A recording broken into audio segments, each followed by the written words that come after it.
নমস্কার, সুকন্যা লাইফস্টাইলে আপনাদের স্বাগত। আশা করি আপনারা খুব ভালো আছেন। আমি এবং আমার পরিবারের সবাই ভালো আছি। দিনটা ছিল একটু স্পেশাল, কারণ শ্রাবণ মাসের প্রথম সোমবার। আমরা হিন্দুরা পুরো শ্রাবণ মাস ধরেই দেবাদিদেব মহাদেবের আরাধনা করে থাকি।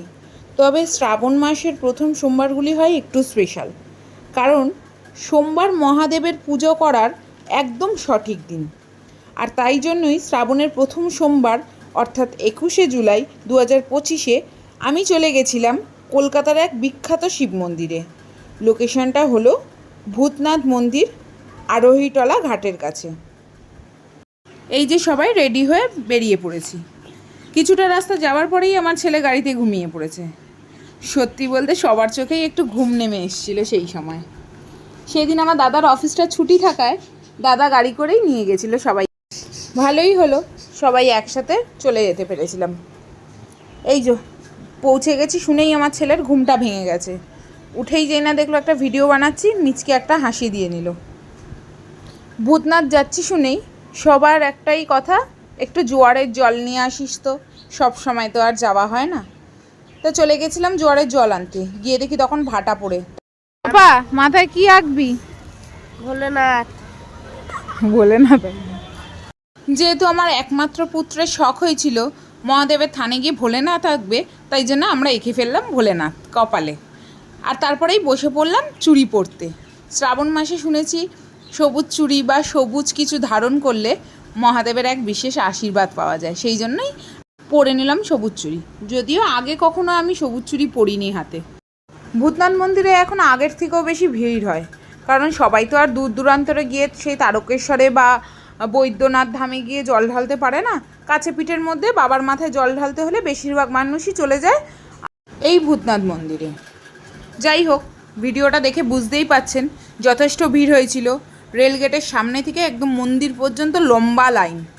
যাকগে, মন্দিরের কাছাকাছি পৌঁছে গিয়েই কিনে নিলাম ডালা। ছেলের এই বছর শখ হয়েছে নিজে হাতে জল ঢালবে। যাই হোক, ডালা কেনা আমাদের সবারই প্রায় কমপ্লিট। চলে যাচ্ছি এবার মন্দিরের প্রবেশপথের দিকে। দেখলাম লম্বা লাইন একটা পড়েছে।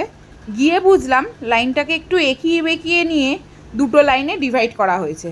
তারপরে আবার ভেতরে গিয়ে ছেলে মেয়ে দুজনকেই আলাদা আলাদা দিক দিয়ে জল ঢালার ব্যবস্থা করে দিয়েছে।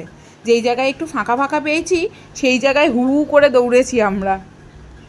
যাই হোক, সব লাইন অতিক্রম করে অবশেষে আমরা ঢুকে গেছি মন্দিরে।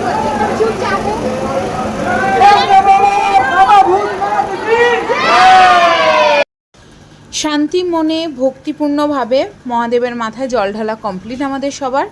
বেরিয়ে এসছি এবার বাইরে। মেলা বসেছে, যেহেতু শ্রাবণী মেলা ভূতনাথে, সেই কারণের জন্য ছেলের একটু বায়না রুদ্রাক্ষর মালা কিনবে।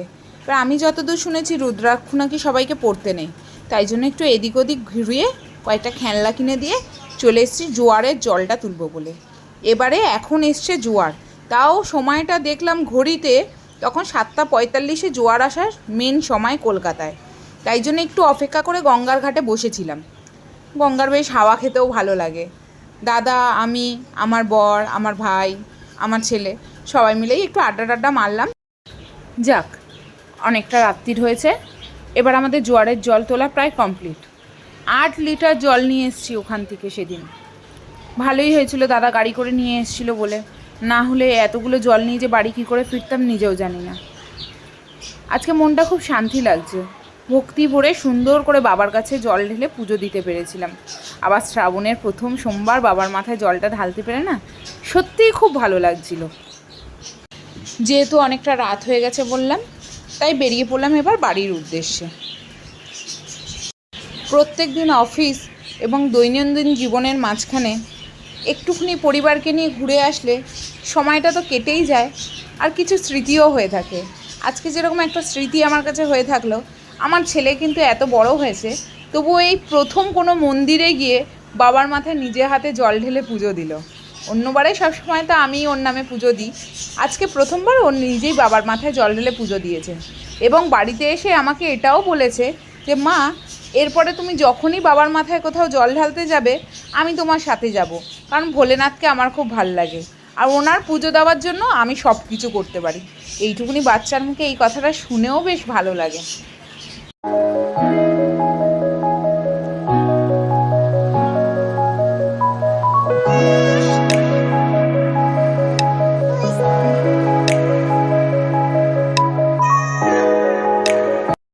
এই দেখুন, আপনাদের সাথে কথা বলতে বলতে প্রায় চলে এসেছি বাড়ির কাছাকাছি, আর একটু পরেই পৌঁছে যাব বাড়িতে।